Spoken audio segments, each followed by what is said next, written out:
The Nebula Fellowship research vessel, Snootivity, shimmered into orbit above Earth, its hull a sleek masterpiece of chromium alloys and quantum sheen. Inside the pristine, overly engineered control room, Crax 942, the chief scientist of the hyper-advanced yet humorlessly bureaucratic species known as the Slugan, smirked. Their triple-lobed eyes gleamed with smug superiority as the scanners beamed back readings from the primitive blue marble below. "Hardly a challenge," Crax declared, his voice dripping with disdain. "This is yet another primitive biosphere teeming with pre-sentient organisms. An unexceptional rock populated by, let me check, mud crawlers, twig graspers, and fur runners. How quaint." Behind him, Dr. Frillblap, the cautious and rule-obsessed xenobiologist, muttered nervously, her 6 fingers tapping a rhythmic dirge of anxiety on the console. "Chief, protocol clearly states we must deploy a preliminary biocompatibility drone before any physical survey." Crax waved her off with the regal indifference of someone who once claimed a Nobel Galactic Prize for discovering that gamma rays make excellent salad dressings. "Nonsense, Frillblap. We've neutralized entire death moons with a sneeze from our nanofleets. These fur runners will hardly require protocol." Meanwhile, Plonk and Fizzle, the over-eager junior researchers, were already giggling over the planetary readouts like children at a galactic candy store. "Check this out, Plonk. The organisms called fire ants are building their own hills without lasers," Fizzle chirped. "Whoa, and these Jaguars? Super fast. Looks like someone's compensating for their lack of multidimensional cognition." Plonk replied, snorting. "Enough!" Crax barked. "Prepare for direct surface exploration. Deploy the biodampeners and the Slugan shield array. This will be an educational field trip for you fledglings." Vrillblap attempted one last feeble protest. "But Chief, Earth's biodiversity index is high. Perhaps we should—" "Frillblap," Crax interrupted with the weary tone of someone talking to a particularly obtuse toaster. "I did not become the foremost scientist in all 12 quadrants by fearing biodiversity. Deploy the gravity pods. We land in 20 squawks." The first problem arose within seconds of their arrival in the Amazon rainforest. "Fascinating," Plonk exclaimed, watching as a team of leaf-cutter ants carried out a perfectly synchronized raid on their discarded nutrient wafer. "They're communicating without telepathy or quantum ping relays." Crax wasn't impressed. "Mere pheromone-based chemical signaling. Primitive. Observe." He activated the Slugan shield array, creating a shimmering dome around their landing site. Now they are cut off from their environment, a simple demonstration of superior technology. The ants, however, weren't deterred. Within moments, they began climbing atop one another in a grotesque but oddly beautiful pyramid of insect ambition, scaling the interior of the dome. "Is that teamwork?" Fizzle asked, aghast. Frillblap narrowed her eyes at the data feed. "They appear to be forming a bridge. Is the shield leaking pheromones?" "Nonsense," Crax declared, thumping the console. "That dome is impenetrable. No mere insect, a single ant breached the shield and landed on Crax's nose." The chief scientist shrieked in an undignified falsetto and flailed, dislodging the creature. It skittered off with the poise of a predator who just accomplished a significant life goal. "Curious," Frillblap muttered, taking a step back. "They appear unreasonably determined." Crax, still rubbing his nose, snarled. "Fizzle, deploy the Inhibicloud. Let's see how they handle a hyper-dampening neurotoxin." The Inhibicloud hissed into the air, a shimmering mist of nanites designed to paralyze all biological activity within its radius. The ants froze instantly, a tableau of defeat. "See?" Crax said smugly. "Science triumphs again." A jaguar burst through the underbrush. The creature was a vision of raw, sinewy power, its golden eyes glinting with intelligence and what might have been mild annoyance. It circled the group, tail swishing. "Chief!" Frillblap whispered. "This fur runner appears unusually bold." "Relax, Frillblap," Crax said, adjusting the array's frequency. "The shield will hold." The jaguar crouched, muscles rippling, and then leaped. It hit the shield with a crackling thud and bounced off, landing on all fours. Undeterred, it crouched again. "It doesn't seem to understand the concept of futility," Plonk noted. "And that's why we're the apex intellects," Crax said, smirking. "Just watch. It will tire." The jaguar didn't tire. Instead, it howled, a guttural cry that echoed through the jungle. Moments later, more golden eyes emerged from the foliage. 4 jaguars. No, 8. "Tactical retreat?" Fizzle suggested, voice rising in pitch. "Nonsense!" Crax barked. "Deploy the sonic displacement wave." The jungle erupted with a deafening hum as the device emitted a subsonic pulse designed to incapacitate all creatures within a kilometer. The jaguars didn't flinch. Instead, they seemed to synchronize, their movements unnervingly coordinated. "They're adapting," Frillblap stammered, her voice tinged with awe. "Impossible!" Crax screamed, slamming every available button on his control pad. "Activate the quantum flux cage, reinforce the plasma shield, call in the drone fleet." But it was too late. The jaguars had begun a bizarre, almost theatrical assault, one group feinting at the shield while others tested its perimeter. And then, with the casual confidence of creatures who'd clearly done this before, they breached it. Chaos erupted. Crax scrambled for the escape pod, screaming, "Every Slugan for themselves!" Frillblap grabbed Plonk and Fizzle, dragging them toward the extraction beacon. "I told you, protocol exists for a reason." Behind them, the jaguars prowled through the wreckage, tails twitching like metronomes of doom. One even paused to sniff the discarded Inhibicloud emitter before batting it into the bushes. As the Slugan fled, bruised and humiliated, a single jaguar climbed atop the wreckage of the Snoutivity's equipment, gazing up at the retreating ship. It licked its paw and let out a long, satisfied yawn. Earth would not go down without a fight. The Slugan escape shuttle streaked through Earth's atmosphere, its polished surface scorched from the hurried retreat. Inside, the air was thick, with tension, shame, and the faint odor of singed fur.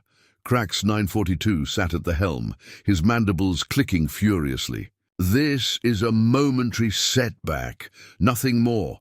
Those oversized felids are simply statistical anomalies." He jabbed at a console, pulling up a holographic map of the Amazon rainforest. "We regroup, recalibrate, and redeploy. This planet will not best us." Dr. Frillblap muttered from the corner, hugging a data tablet as if it were a security blanket. "Statistical anomalies with teeth, sharp, coordinated teeth.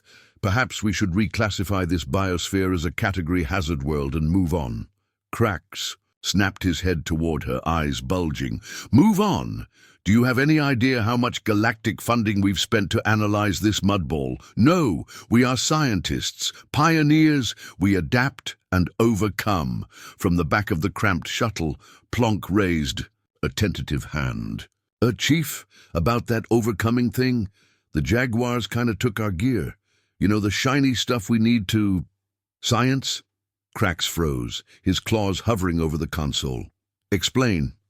"Well," said Fizzle, chiming in with a sheepish grin, "you remember that drone fleet? Yeah, they sorta carried it off, like trophies. Saw it with my own 3 eyes." The room went silent, save for the faint hum of the shuttle's engines.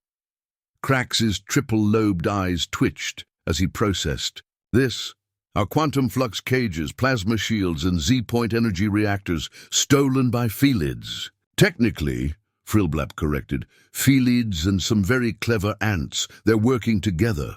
Crax slammed his claws on the console, sending up a shower of sparks. "Fine. If Earth's wildlife wants to play predator, we'll show them what real predators look like. Prepare the biomech exopods." An hour later, the Slugan descended once more, this time encased in sleek, glimmering exoskeletons. Each suit stood over 3 meters tall, bristling with weapons that could disintegrate a small moon. "I don't see how this can go wrong," Plonk muttered as he adjusted the targeting array on his helmet. His voice carried the nervous edge of someone who'd been wrong about many things before. "Nothing can go wrong," Krax barked, his voice booming from his mech's speakers. "We are now an unstoppable force. Look at us. Our quantum armor is impervious to claws, teeth, or whatever primitive nonsense these creatures throw at us." "Chief," Fizzle said, peering out of his suit's visor, "one of those Jaguars is staring at us." Krax turned to see a lone Jaguar perched on a fallen log, watching them with unnerving calm. Its tail flicked lazily, as if sizing up a particularly boring meal. "Perfect!" Krax sneered. "A test subject. Engage the pentalaser array." Fizzle hesitated. Chief, maybe we should wait." "Fire!"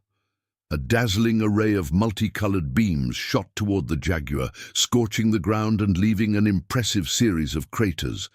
When the dust cleared, the log was obliterated. The Jaguar, however, had disappeared. "See? Nothing," Krax began, but was cut off by a growl from above. The Jaguar dropped from an overhanging branch, landing squarely on Krax's mech. Its claws didn't so much scratch the armor as clang against it, but the impact was enough to knock Krax off balance. "Get it off! Get it off!" Krax shrieked, flailing his massive mechanical arms. More Jaguars emerged from the shadows surrounding the team. Each moved with the eerie coordination of a military unit. One leapt onto Plonk's mech, while another circled Fizzle, testing the range of the exosuit sensors.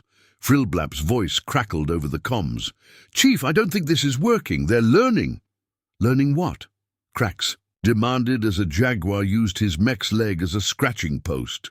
"How to ignore your pentalaser array," Frillblap replied. "It's like they're deliberately avoiding the targeting zones." "Ridiculous," Krax snarled. "No organism." "Is that—" A loud metallic crunch interrupted him. One of the Jaguars had pried open an access panel on his mech's back. A swarm of ants poured inside, their tiny bodies wriggling into the suit's circuits. "Ants? They're working with the Jaguars?" Krax howled as his mech began to spasm. His targeting system fired wildly, hitting nothing but trees. "Frillblap, override the swarm. Use the emergency pulse." "I can't," Frillblap yelled.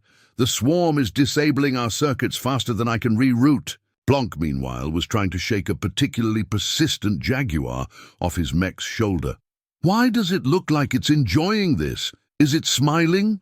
"It's not smiling," Fizzle yelled back, stomping around in his mech, which was now covered in vines, courtesy of a group of howler monkeys that had joined the fray.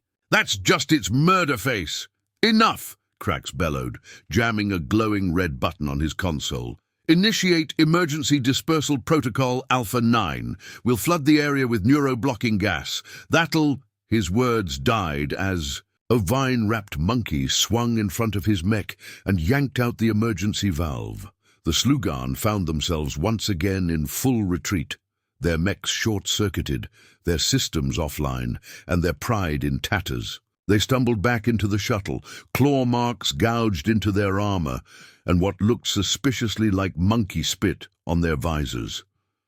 As the shuttle ascended, a Jaguar stepped into the clearing below, gazing up with the serene confidence of a creature that knew it had won. Beside it, an ant perched on a log, antennae twitching like a maestro conducting an orchestra. From the cockpit, Krax watched the scene unfold on the external monitor. His mandibles quivered.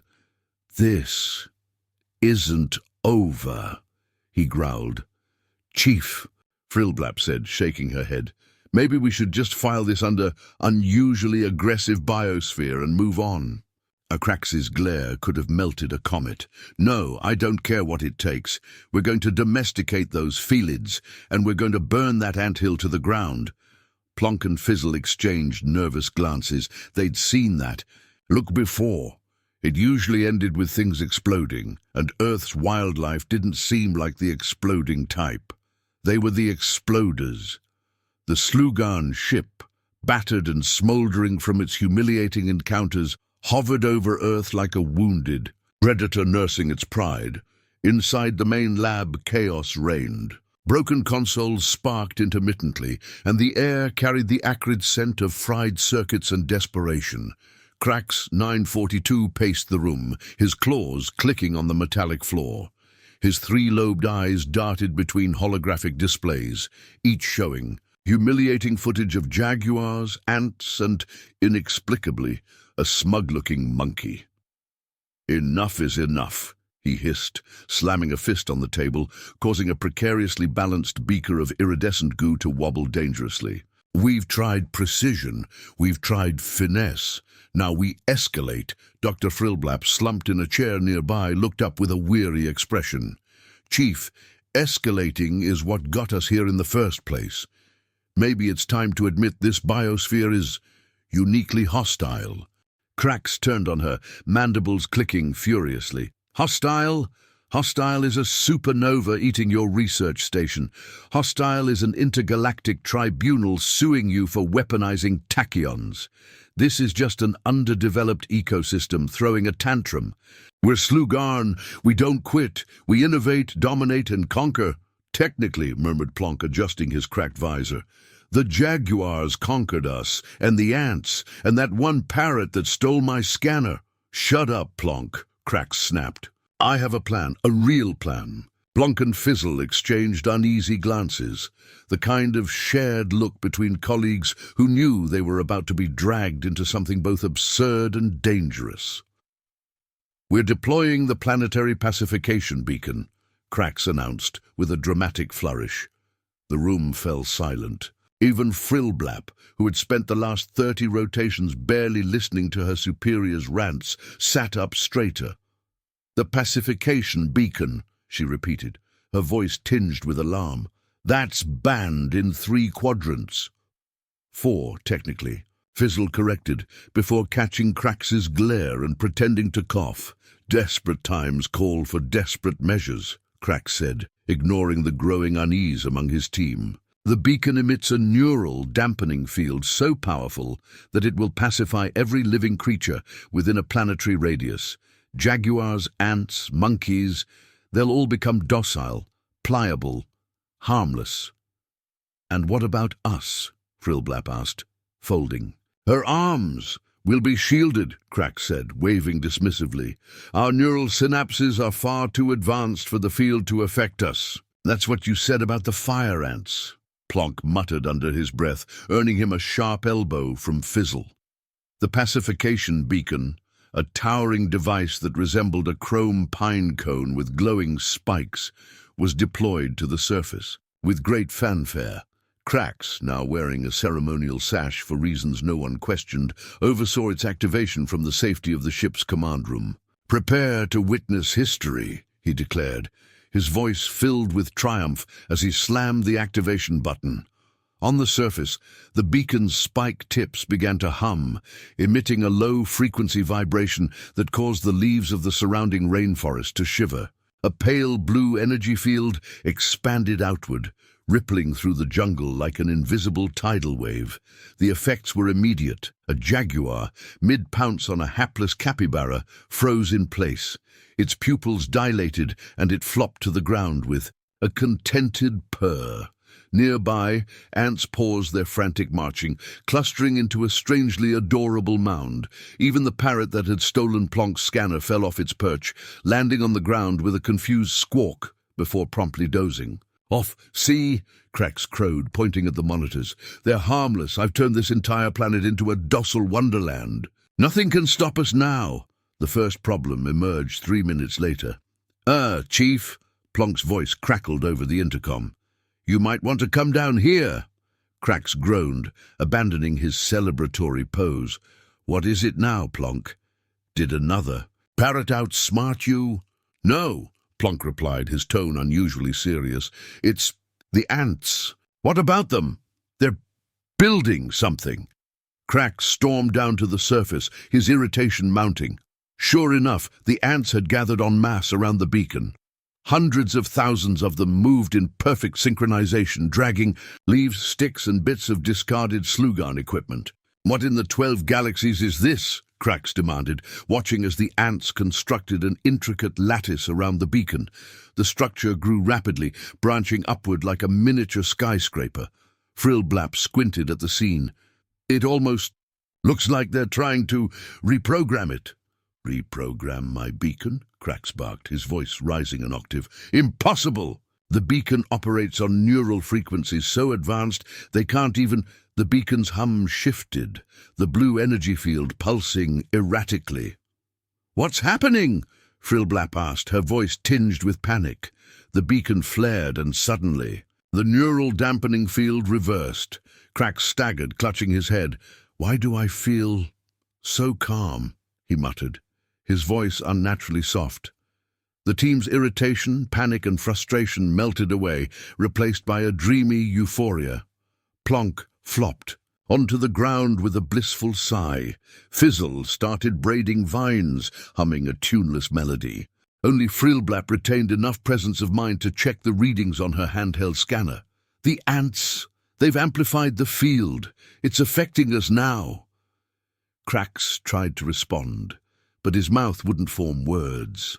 He sank to his knees, staring blankly as the ants continued their work. Above them, the Jaguars emerged from the underbrush, their movements slow and deliberate. One padded up to Krax, sniffed him, and gave him an affectionate headbutt that sent the Slugan toppling over. Hours later, the Slugan ship sat idle, its crew incapacitated by their own device.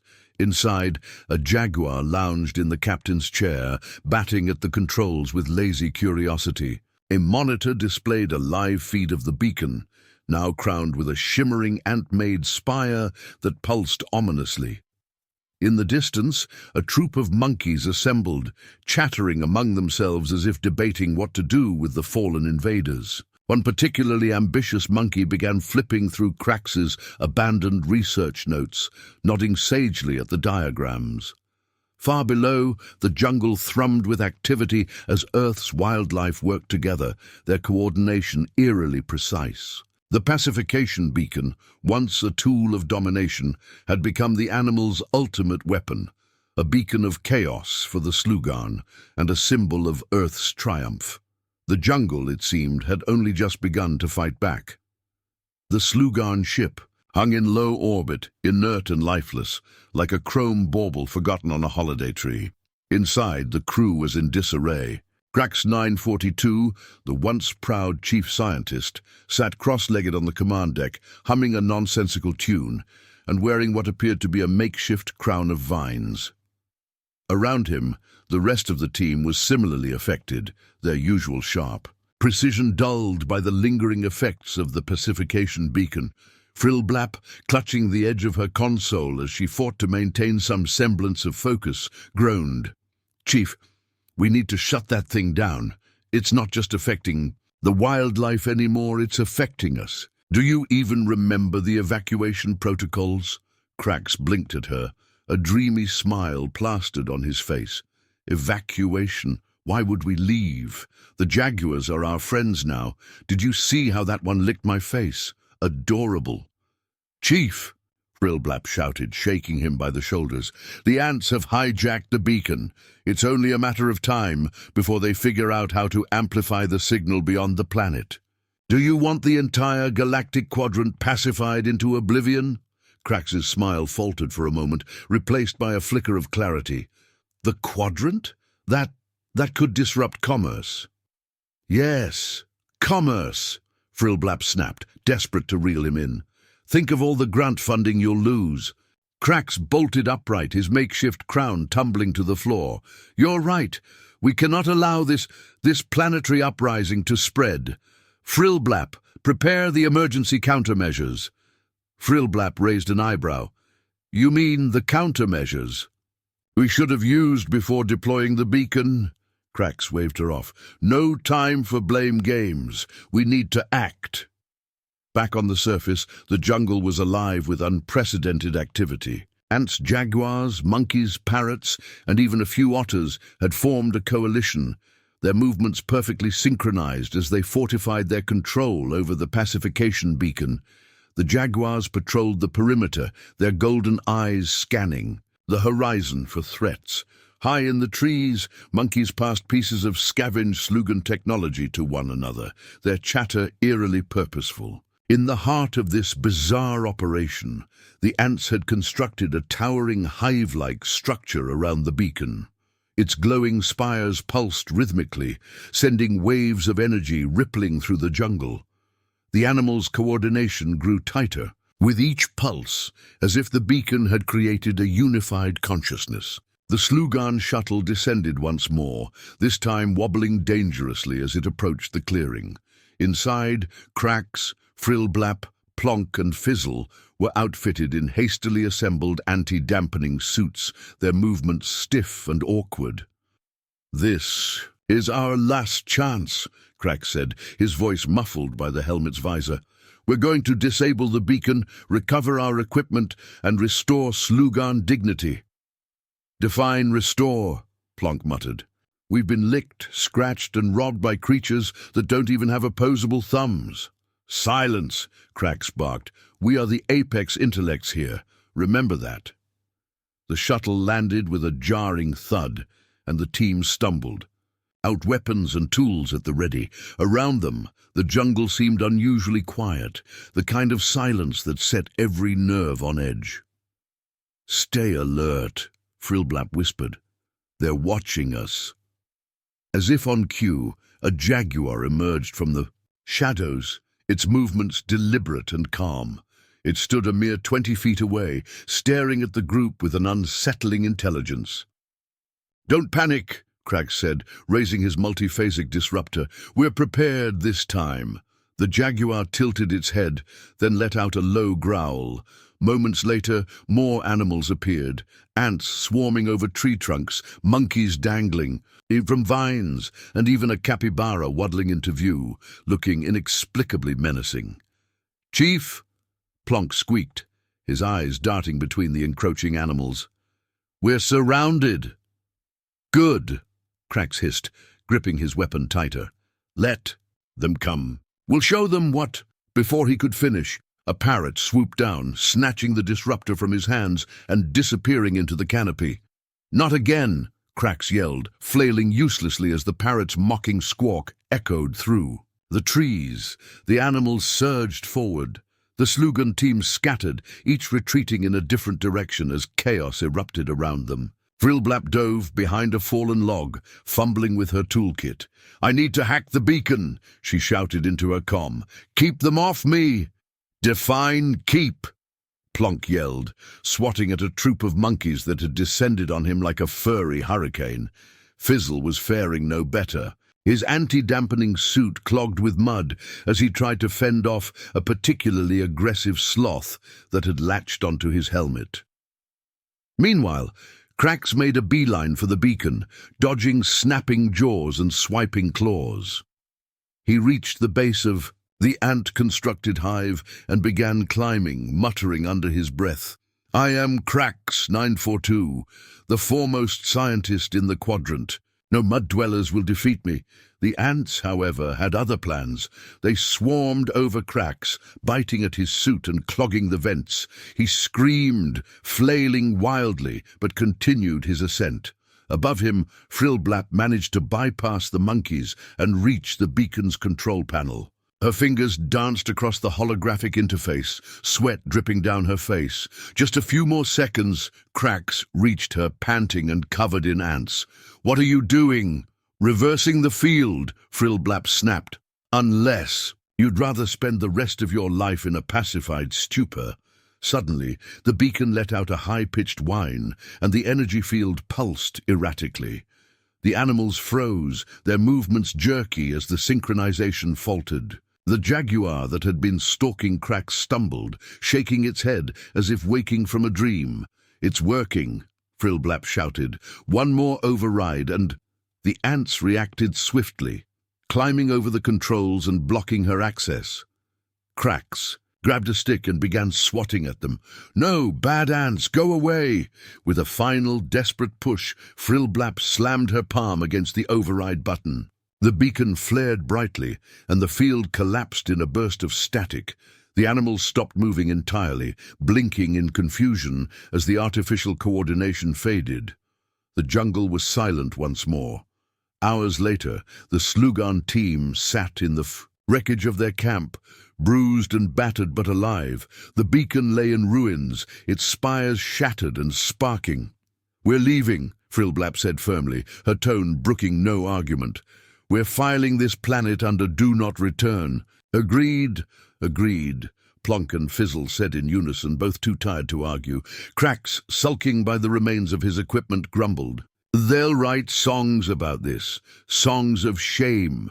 "They'll write nothing if we're smart enough not to report it," Frillblap retorted. "Now get in the shuttle." As the ship ascended, the team watched the jungle recede into the distance. Below, a Jaguar sat on a boulder, staring up at the departing craft. It yawned lazily, as if to say, "Come back any time." The Slugan did not intend to take that offer.